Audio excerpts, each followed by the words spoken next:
네, 대한민국이 선진국 문턱에서 주춤거리고 있습니다. 선진국 클럽으로 진입하기 위해선 시장 경제와 법치주의가 확고하게 뿌리를 내려야 하는데요.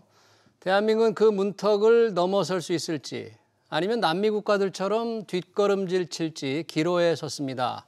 이 문제를 오랫동안 고민해온 분이죠. 고위경제관료 출신인 권태신 전국경제인연합회 부회장 모셨습니다. 얼마 전 대한민국은 선진국인가라는 책을 냈습니다. 부회장님 어서 오십시오. 반갑습니다. 네, 이 책 제목이 대한민국은 선진국인가 이렇게 물음을 하신 거 보니까 뭐 선진국이 아니지 않느냐 이런 좀 판단을 하고 계신 것 같은데요. 뭐 우리가 선진국 수준에 다다른 부분도 많을 텐데 왜 이런 제목의 책을 내셨나요? 예. 저희들 초등학교 다니던 1950년대하고 지금 비교하면 이렇게 잘 사는 건 기적입니다. 네. 근데 여기서 한 단계 더 올라가는 건 참 쉽지가 않은 것 같아요. 제가 미국서 유학했고 또 영국서 3년 근무했고 네. 프랑스 파리에서 대사를 하면서 국제적으로 많이 돌아다녔는데 예. 선진국은 무엇인가 이런 생각을 많이 했고 선진국 조건이 무엇일까? 그다음에 우리 서울상대 경제과 다닐 때 변형윤 선생한테서 경제발전론, 경제성장론 배울 때부터 선진국은 무엇인가 이런 생각을 많이 했는데 선진국이라는 것은 돈만 많다고 선진국은 아니에요.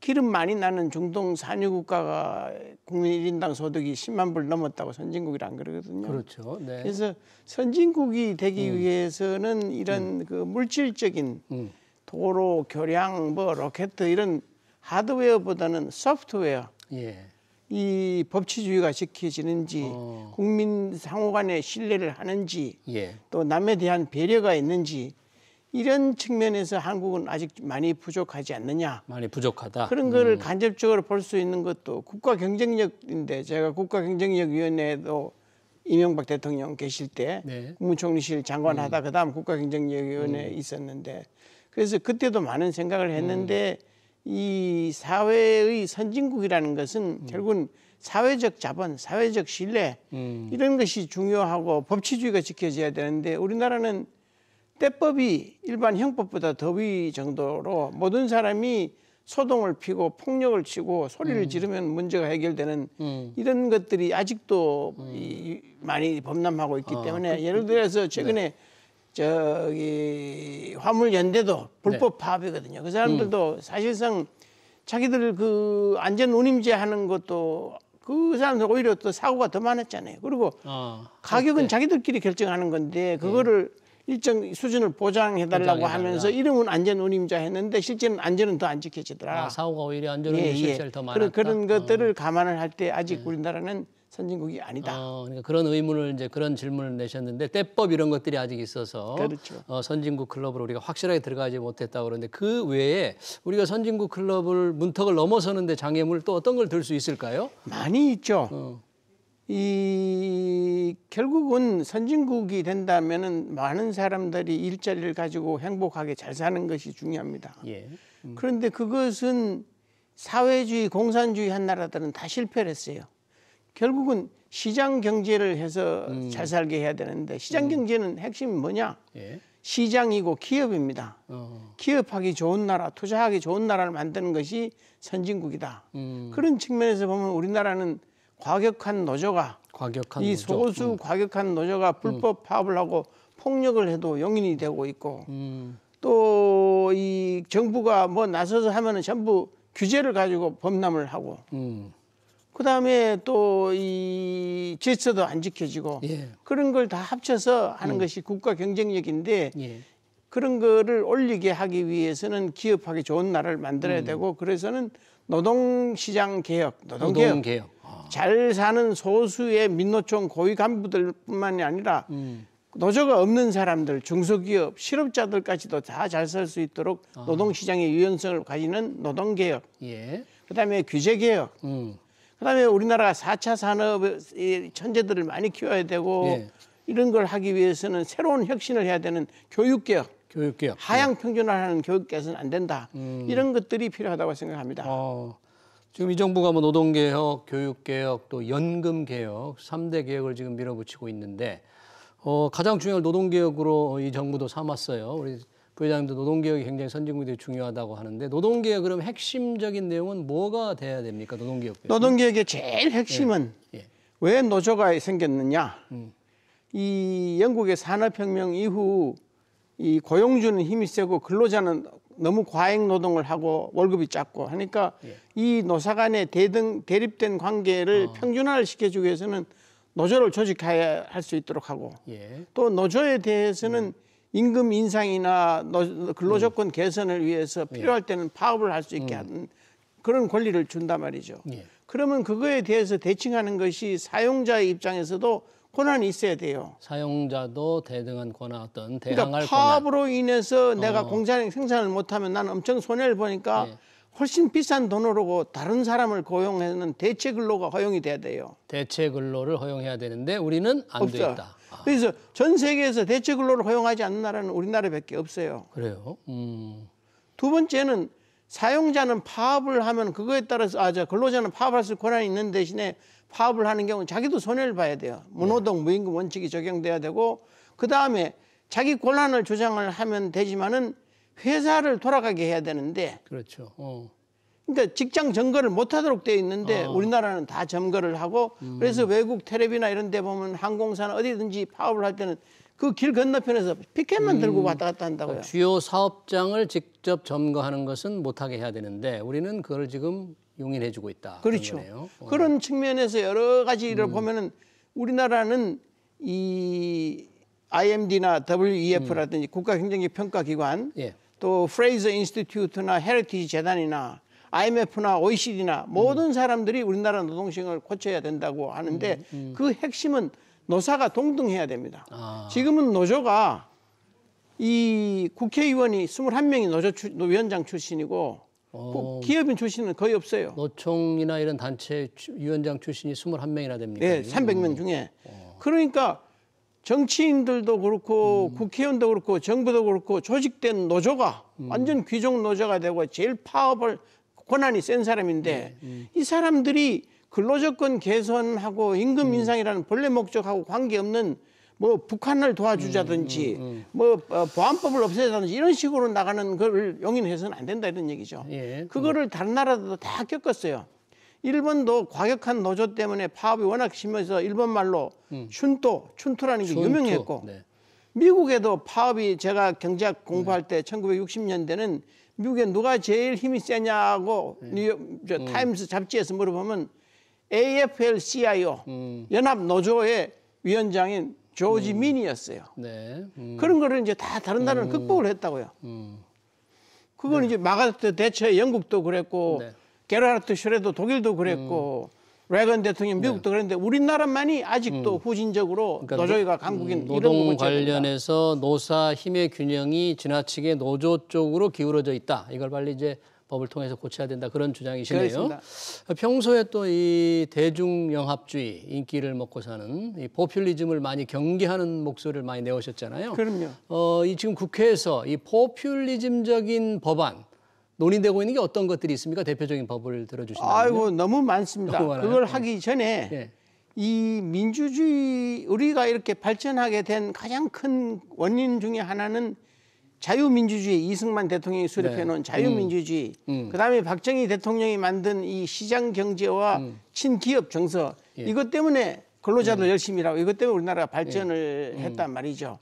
근데 자유민주주의 하에서 선거를 하다 보면 누가 표를 많이 가지고 있느냐. 조직된 사람들이 많이 가지고 있으니까 노조가 힘이 세고 그다음에 부자 돈 뺏어서 놀아주겠다 그러면 부자는 소수고 받는 사람은 다수이니까 다 좋아하죠. 그런데 그렇게 해서 좋아 보이는데 단지는 좋지만 몇 년은 좋지만은 다 망했단 말이죠. 아르헨티나이 그랬고 베네수엘라 그렇고. 근데 우리도 지금 그런 경향으로 가고 있는데 어떤 법안들이 있어요? 그런 게 지금 그런 게 너무 많아요. 너무 많고 대표적인 게 최근에 나오는 얘기인 거는 이제 이 노란 봉투법이라 그래서 이 노조들 손대서 제한하는 불법 법안? 파업을 하더라도 손해배상을 못하게 한다는 건 우리나라 헌법 질서에 어긋나는 얘기고 그런 것뿐만 아니라 중대재해처벌법이라든지 또 화평법, 화관법 또 최근에 나온 거는 전부 이 국가가 시장에 개입하는 거예요. 그게 다 실패를 했거든요. 네. 최저임금을 급하게 올려고 근로시간 단축을 무리하게 하다 보니까 우리 기업들이 전부 못 살아나니까 전부 자동화를 하고 사람들을 해고하고 네. 외국으로 가버렸잖아요. 그런 것도 그렇죠. 이 부동산 값이 막 엄청 올랐다가 지금 이제 막 떨어지기 시작하는데 네. 값 올린 원인 중에 하나가 네. 전세 임대차법 이런 걸 해서 시장이 개입했는데 그런 식으로 법을 만들어 가지고 전부 개입을 하는 것이 네. 이 포퓰리즘이다 이런 얘기죠. 그렇죠. 지금 포퓰리즘을 경계해 오셨는데 뭐 윤석열 정부도 포퓰리즘을 굉장히 경계하는 목소리를 대통령이 직접 많이 냈잖아요. 그런데 뭐 기초연금 40만 원까지 올리자, 병사 월급 100만 원까지 올리자. 저는 반대입니다. 포퓰리즘적이라고 좀 비판할 만합니까? 그럼요. 그래요? 표를 얻기 위해서 하는 얘기인데 예. 그건 맞지 않는 얘기예요. 맞지 않다. 첫째는 이 우리가 외환 위기가 났었는데 네. 제가 그때 국제금융심의관이고 임창열 부총리 비서실장에서 네. 외환 위기 극복 과정을 제일 잘하는데 예. 그때 외국에서 한국의 외평채를 사주고 한국이 위기 극복할수록 믿어준 가장 큰 이유가 예. 금모으기를 하는 걸 보고 사람들이 단결한다. 예. 둘째는 국가 재정이 건전하다.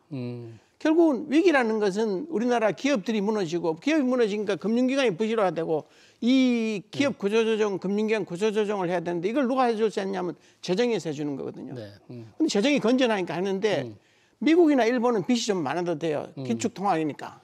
우리나라는 빚이 많으면 신용도가 떨어지고 나라가 망한단 말이죠. 네. 재정 건전화가 아주 중요한데. 그렇죠. 그런 측면에서 보면은 이 못 사는 사람을 도와주도록 해야 되지 왜 일반인들한테 다 논아주느냐. 보편적 복지란 건 말이 안 돼요. 네. 표는 얻을 수 있을지 모르지만은 그래서 이 기본연금을 올리면은 돈이 20조씩 30조씩 더 들어가는데 기초연금. 그런 네. 거를 올리려면 단계적으로 해야 되고 꼭 필요한 사람한테 가야 되고 예. 그다음에 군인들 병장 의무 복무하는데 무슨 100만 원씩 줘요? 예. 대통령 공약입니다. 지금 100만 원 잘못된 거예요. 잘못된 겁니까? 그러면 그 위에 사관들은 어떻게 하고 장교들은 어떻게 다 같이 올려줘야 될 거 아니에요. 다 올려야죠. 할 수 없이. 그러면 차라리 하려면은 이 이스라엘처럼 모든 국민이 다 군대를 가가지고 하게 되고 여자도 같이 가야 되고 예. 거기서 군대 내에서 자기도 개발하는 이런 식이 돼야 되지 아니면 미국이나 영국식으로 징병제가 아니라 모병제 네. 월급을 많이 줘서 우수한 사람 뽑는 그런 식으로 해야 되지. 네. 역시 뭐 포퓰리즘적인 발언에 대해서 여러 가지에서는 아주 강력하게 비판을 하고 계시는데 지금 규제 개혁 아까 중요하다고 했잖아요. 선진국이 되는데 윤석열 정부 규제 개혁에 뭐 승부를 거는 듯한 모습이긴 합니다. 좀 달라진 것 같습니까? 뭐 과거 정부나 비슷비슷하게 가는 것 같습니까? 좀 달라지는 것 같고 예. 근데 마지막에 핵심은 규제가 전부 국회에서 나옵니다. 법에서 나오니까 법이 여소야대가 되니까 못 고쳐요. 네. 법을 통해야 되는데 이 국회의 문제점은 이 사람들이 공동체로 사니까 책임을 안 져요. 예. 그래서 엉뚱한 법 만들어가지고 나라를 힘들게 하고도 아무도 책임지는 사람이 없고 그 사람들은 당선만 되면 되니까 재선만 되고. 예. 그러니까 행정부가 아무리 규제 개혁하려고 그래도 결국 법을 통할 텐데 여소야대 상황 기대하기가 조금 어렵다. 뭐 그런 말씀이시네요. 그렇죠. 네. 마지막으로 우리 이제 지금 정경련 허창수 회장을 그만두시겠다고 했고 우리 부회장님도 이제 사의를 표명하셨는데 정경련 이 정부 들어서 뭔가 조금 새롭게 위상을 재정립하는가 했더니 뭐 무슨 행사에 조금 패싱을 당했다는 얘기도 있고요. 전경련에 대한 약간의 시선도 그렇게 좋지 않은 것 같은데 전경련에는 어떤 역할로 다시 거듭나야 합니까? 전경련이 어떻게 생겨났느냐. 예. 1961년 5.16 혁명이 나고 나서 박정희 대통령이 정치인들, 기업인들 막 잡아넣었어요. 예. 그때 이병철 회장을 만나가지고 이병철 회장이 당신이 왜 군사혁명을 했습니까? 가난을 극복하고 굶어 죽는 사람을 없게 만드는 것이 나의 꿈이다. 네. 그래서 이병철 회장이 그것은 공산주의 국가가 아닌 다음에는 국가에서 못합니다. 기업이 일자리를 만들어야 됩니다. 네. 저희들이 도와드리겠습니다. 그래서 시작한 것이 전경련입니다. 예. 그래서 전경련이 우리나라 이 국민당 1인 소득이 1인당 81달러로서 필리핀 250달러에 3분의 1도 안 되는 그런 시점부터 시작해가지고 지금 우리는 35,000달러, 필리핀은 3,000달러잖아요. 그 과정에서 전경련과 전경련 소속 기업들 현대자동차, 삼성전자 뭐 큰 기여를 많이 했습니다. 예. 그다음에 또 전경련만이 할 수 있는 것이 일본 경단련이나 미국 저 상공회의소라든지 세계 31개국하고 매년 하는 경제협의체가 있고 예. 40년씩 50년씩 되니까 이런 기능이 있단 말이죠. 예. 그다음에 국가에 대해서 조언하는 기능도 있고 그러니까 이런 전경련이 꼭 필요한 기관이고 예. 또 예를 들어서 각 단체별 이익을 대변하는 단체들 다 있잖아요. 예. 소상공인연합회, 중소기업 중앙회, 뭐 중견기업 있으면 대기업을 대변하는 단체도 있어야 되잖아요. 그 역할을 근데 우리나라는 이 대기업이라든지 예. 부자라든지 잘 나가는 사람은 싫어하는 이런 경향이 많아요. 예. 그래서 전경련을 되게 싫어하는데 예. 전경련은 이름을 바꾸더라도 그 기능이 꼭 필요한 거니까 꼭 잘하고 예. 국민들이 기대에 부합하도록 저희들 혁신해가지고 더 앞으로 국가에 기여하도록 하겠습니다. 알겠습니다. 이름은 바꾸더라도 새롭게 혁신을 해서 더 발전시켜 나가겠다는 말씀으로 듣겠습니다. 대한민국은 선진국인가? 우리가 넘어서야 될 문턱에 대해서 책을 쓰신 권태신 전경련 부회장이었습니다. 부회장님 고맙습니다. 감사합니다. 네.